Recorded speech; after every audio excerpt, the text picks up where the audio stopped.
Question number 5 करते हैं student और एक्सरसाइज हमें आई 4.9। अब क्या कह रहे हैं, ये कह रहे हैं कि अच्छा इस तरह के सवाल ना आप अर्थमेटिक मीन में भी कर चुके हैं, ज्योमेट्रिक मीन में भी कर चुके हैं।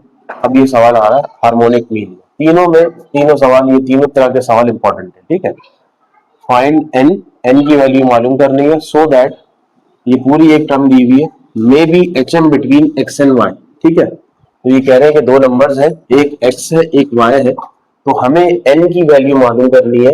एन की वो वैल्यू मालूम करनी है जिसकी वजह से ये जो पूरी टर्म है, ये जो पूरा फ्रैक्शन है, ये क्या बन जाए, ये हार्मोनिक मीन बन जाए। किसके बिटवीन? एक्स और वाई के बिटवीन। इट मींस के यहाँ पे दो नंबर्स कौन से हैं? एक्स और वाई। तो यहाँ लिखेंगे here the two numbers are X and Y. ठीक है, ये एक्स और वाई है। और इस क्वेश्चन की कंडीशन के मुताबिक पहला नंबर एक्स है, उसके बाद ये जो है ये हार्मोनिक मीन है। ठीक है, ये हार्मोनिक मीन है n-5 और डिनोमिनेटर में x n-6 और y n-6। ठीक है, और तीसरा नंबर जो है वो y है। तो ये इस तरह की सिचुएशन है बच्चों, ये सीक्वेंस है, फर्स्ट नंबर, सेकंड नंबर और इसका हार्मोनिक मीन। अब एज वी नो दैट हमें बच्चों हार्मोनिक मीन का फॉर्मूला याद होगा, H M is equals to 2ab upon a plus, formula 2ab upon a plus b।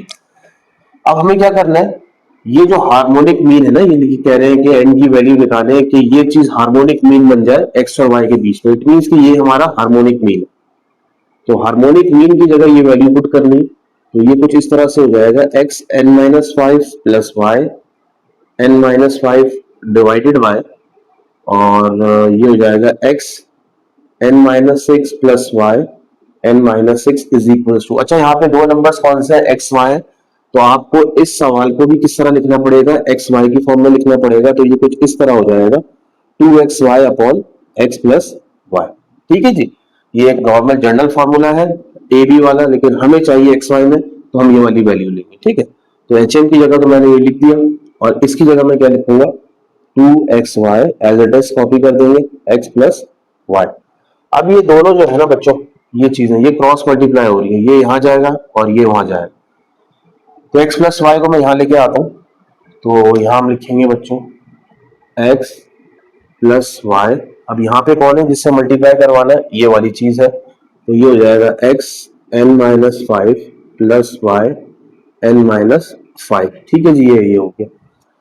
अब ये वाला नंबर जो ये वाली टर्म्स है दो, ये यहाँ जाएगा, और यहाँ पे पहले से मौजूद है 2xy। ठीक है, तो ये यहाँ जाके हो जाएगा x n-6 plus Y n-6। ठीक है, इसको मल्टीप्लाई करते हैं बच्चों। क्या प्रोसेस हम करेंगे कि ये x जो है पहले इस x से होगा, तो ये बन जाएगा x और x n-5। ठीक है, कोई मसले वाली बात नहीं है। इस x को x से कराया तो ये चीज आ गई। अब इसी x को किससे कराएंगे? इससे कराएंगे, तो ये हो जाएगा x डॉट y n-5। अब x की कहानी तो खत्म हो गई। अब ये वाला y किससे होगा? इससे होगा, तो ये हो जाएगा y और डॉट x n-5, और ये वाला y किससे होगा? इस y से होगा, तो ये हो जाएगा y डॉट y n-5। ठीक है, इज इक्वल्स टू, अब ये 2xy किससे होगा? ये इससे होगा, तो ये हो जाएगा 2xy डॉट x n-6। ठीक है, और ये वाला 2xy अब इससे होगा, plus 2xy dot y n-6। ठीक है जी, ये हो गया। अच्छा, अब यहाँ पे एक काम करेंगे बच्चों, इसको तो एज इट इज छोड़ देना। तो ये है x n-5 plus x dot n-5 plus y dot x n-5 plus y dot y n-5 is equals to, अब देखिए ये भी x है ये भी x है, तो बेसिस सेम पावर क्या हो जाएगी? ऐड हो जाएगी। इसकी पावर है 1, तो ये हो जाएगा बच्चों 2। ठीक है, 2 ये हो गया। उसके बाद मैं y लिख ले रहा हूँ फिलहाल, और x को मैं अलग करके मैं क्या लिख दूंगा? अब यहाँ पे है n-6। ठीक है, n-6, और ये वाला x की पावर है 1, तो इसमें ऐड कर दे 1, तो ये हो जाएगा n-5। तो पावर हो गई n-5। क्लियर हो गया? इसी तरह यहाँ पे वही प्रोसेस होगा, 2x y की पावर क्या हो जाएगी? y n-6। 5। क्लियर हो गया? अच्छा एक काम करते हैं, ये x x है और ये y y है, इनको तो हम ये रखते हैं, तो ये हो गया x dot x n minus 5 plus y dot y n minus 5, ये वाली चीज और ये वाली चीज को हमने इधर ही रहने दिया, और ये दो टर्म्स जो है इसको मैं वहां लेके जाता हूं। वहां पहले से कौन मौजूद है? पहले से मौजूद है वहां पे 2y(x n माइनस 5), ठीक है। अब देखें ये वाला जो है ना y(x(n-5), ये प्लस का है, वहां जाके किसका हो जाएगा? माइनस का हो जाएगा, तो हो जाएगा y(x(n-5). क्लियर? क्योंकि ये भी yx था, इसको भी yx लिया हमने, और इसकी x की पावर थी n-5, यहाँ भी x की पावर है n-5। एक और चीज मौजूद है वहां पहले से, वो क्या है? 2xy n-5, और यहां से xy n-5 कौन है? ये वाली चीज, वहां जाके माइनस हो गई xy n-5। क्लियर हो गया? अच्छा अब क्या करें? अब इसको सॉल्व करते हैं बच्चों। इसके साथ 1 लगा हुआ है, इसके साथ भी 1 लगा हुआ है। अब ये देखिए दोनों की बेसिस तो सेम है ना, यहाँ लिखा हुआ y(x(n-5), y(x(n-5). अब यहाँ पे है 2, यहाँ पे है 1, तो 2 में से 1 गया, कितना बचेगा? तो 1 बचेगा। तो हम यहाँ आंसर लिखेंगे जैसे फर्स्ट करें हम करते नहीं इस तरह, 3a माइनस 2a, क्या लिखते हैं? 3a माइनस 2a हम लिखते हैं a। इसी तरह अगर सवाल आ जाए आपके पास 3ab माइनस 1ab, क्या आंसर आएगा? ab तो सेम है, तो 3 में से 1 गया, कितना बचेगा? 2, और ab एज इट इज। तो यही यहां होगा, कैसे? y(x(n-5), ये भी y(x(n-5), ये 2 है, ये 1 है, तो 2 में से 1 गया, 1 बचेगा, 1 लिखते नहीं है, तो खाली लिख देंगे हम y(x(n-5). अब सेम इधर होगा, ये है xy(n-5), ये भी xy(n-5), ये 2 है, ये 1 है, तो 1 बचेगा, 1 लिखते नहीं है, तो खाली हम वेरिएबल्स लिख देंगे। ठीक है जी, ये हो गया। अच्छा जी, लेफ्ट में चल रहा है x dot x n-5 plus y dot y n-5। अब एक दो स्टेप रहेगा, उसके बाद हमारा आंसर आ जाएगा। तो वो देखिए x dot x n-5 as it is. अब यहां से x की पावर n-5 किसके ऊपर है बच्चों? ये देखिए इसके ऊपर है, तो ये प्लस हो रहा है, यहाँ आके माइनस हो जाएगा y(x(n-5). ठीक है, ऐसे ही है। अच्छा जी, अब क्या बच गया? यहाँ बचा y डॉट y n-5, और ये वाला y की पावर n-5 पूरी चीज लेफ्ट पे आके माइनस हो जाएगी। ठीक है, और इज इक्वल टू क्या रह जाएगा? 0, क्योंकि दोनों टर्म्स यहाँ आ गए, तो यहाँ क्या रह गया? 0 रह गया। क्लियर हो गया? इसको अब रब करना पड़ेगा बच्चों, आप लोग स्क्रीनशॉट ले लें, पहले इसको रब कर देते हैं।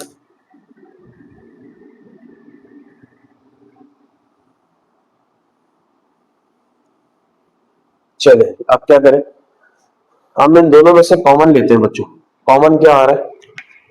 देखिए x की पावर n-5, x की पावर n-5, ये दोनों कॉमन है, तो कॉमन बाहर ले लेंगे हम x की पावर n-5। तो अंदर क्या बचेगा? तो बच्चों अंदर बचेगा एक x बचेगा, ठीक है, देन माइनस का साइन, और एक क्या बचेगा? y बचेगा। तो ये तो हमने कर लिया ये वाला। अब अच्छा, इसके साथ साइन कौन सा है बच्चों? ये प्लस था, तो यहाँ प्लस नहीं लगाया हमने। अब इन दोनों में से कॉमन क्या है? इन दोनों में से बच्चों कॉमन आ रहा है y की पावर n-5, ऐसे ही है, यहाँ भी वही है y की पावर n-5, यहाँ भी n-5 कॉमन ले लिया।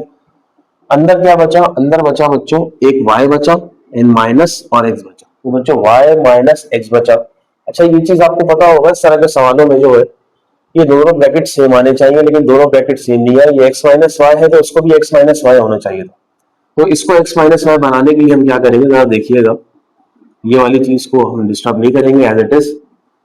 अच्छा, अब हमें पहले x चाहिए प्लस का, और y बाद में चाहिए माइनस का, तो इसमें से ना जबरदस्ती आप माइनस कॉमन ले लें। क्या ले लें? माइनस कॉमन ले लें। जब माइनस कॉमन लेंगे तो बाहर है प्लस, तो माइनस प्लस कितना हो जाएगा? माइनस हो जाएगा। ठीक है, ये y n-5 as it is, और अंदर वाली चीज बन जाएगी x माइनस y। ठीक है जी, मैथ का रूल है, कॉमन ले लेते हैं जबरदस्ती किसी भी चीज में का साइन अगर चेंज करना।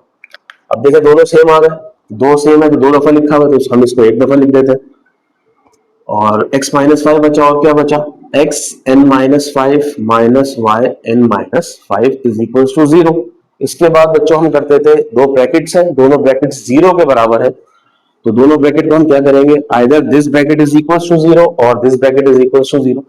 तो सबसे पहले तो ये हो जाएगा x minus Y is equal to 0। अच्छा, हमें चाहिए n की वैल्यू, तो यहाँ पे तो n कुछ भी है ही नहीं, तो इसको तो छोड़ दें, ये आगे भले सॉल्व कर ले या ना करे, कोई मसले वाली बात नहीं, क्योंकि इसमें n कहीं नहीं है। अब n इधर है, ठीक है। अब इसको भी 0 के बराबर लेंगे, तो ये हो जाएगा x n minus 5 minus Y n minus 5 is equal to 0। अब एक काम करते हैं, ये माइनस का वहां जाके पॉजिटिव हो जाएगा, x n minus 5 is equal to Y n minus 5, ठीक है जी। अब जरा और से देखिएगा बच्चों, अगर मैं इस पूरी चीज को, ठीक है, अगर मैं इस पूरी चीज को डिवीजन में ले आऊं, यहाँ पे इसमें ले आऊं, डिवीजन में ले आऊं, तो ये कुछ इस तरह बनेगा x n minus 5 upon Y n minus 5। इसकी जगह क्या रहेगा, इसकी जगह बचेगा 1। क्या बचेगा बच्चों, 1 बचेगा, ठीक है। अब x के ऊपर भी n माइनस 5 है, y के ऊपर भी n माइनस 5 है, तो हम एक काम करेंगे, x अपॉन वाई लिखेंगे और यहां लिख देंगे n minus 5 is equal to 1, ठीक है। अब थोड़ी सी लॉजिक यहाँ पे यूज होगी। तो बच्चों आपने सुना होगा कि a की पावर 0 आंसर 1 आता है, a अपॉन b की पावर 0 आंसर क्या आता है, 1 आता है, 1000 की पावर 0 आंसर क्या आता है, 1 आता है। तो किसी भी चीज की पावर 0 कर ले आंसर 1 आएगा। तो ये जो हमारे सामने 1 लिखा है ना, तो हम इसको थोड़ा सा इसमें काम करेंगे, वो ये करेंगे, सबसे पहले तो लेफ्ट पे चल रहा है x upon Y n minus 5। अब इस देखिए 1 तो लिखा हुआ है, हमें 1 ही कुछ इस तरह से इसको लिखें कि ये चीज डिस्टर्ब ना हो। तो हम क्या करेंगे, थोड़ा सा और से देखिएगा, x अपॉन वाई और पावर 0। अब आप बोलेंगे यहाँ तो 1 लिखा हुआ था, यहाँ आपने लिख दिया x अपॉन वाई की पावर 0। तो बच्चों आपको पता है किसी भी चीज की पावर 0 हो, आंसर घूम के क्या आएगा, आप वही आएगा। अब एक और सवाल कि x अपॉन वाई क्यों लिखा, तो बच्चों यहाँ पे x अपॉन वाई था, इसलिए हमें बेसिस सेम बनाने के लिए x अपॉन वाई लिखा। और आप एक लॉ है, एक लॉ पढ़ा होगा लॉ में, कि जब भी बेसिस सेम होती है तो पावर कंपेयर हो जाती है, कंपेयरिंग द पावर्स, ठीक है। कंपेयरिंग द पावर्स का मतलब बीच में इज इक्वल टू लगाए, एक तरफ एक की पावर लिखे, एक तरफ दूसरे की पावर लिखे, तो ये n के साथ माइनस 5 है, वहां जाके पॉजिटिव हो जाएगा। तो बच्चों n की पावर सॉरी n की वैल्यू क्या आ गई, 5 आ गई। तो ये बहुत इंपॉर्टेंट सवाल है, इसकी खूब से प्रैक्टिस करें। मिलते हैं नेक्स्ट वीडियो में, टिल देन अल्लाह हाफिज।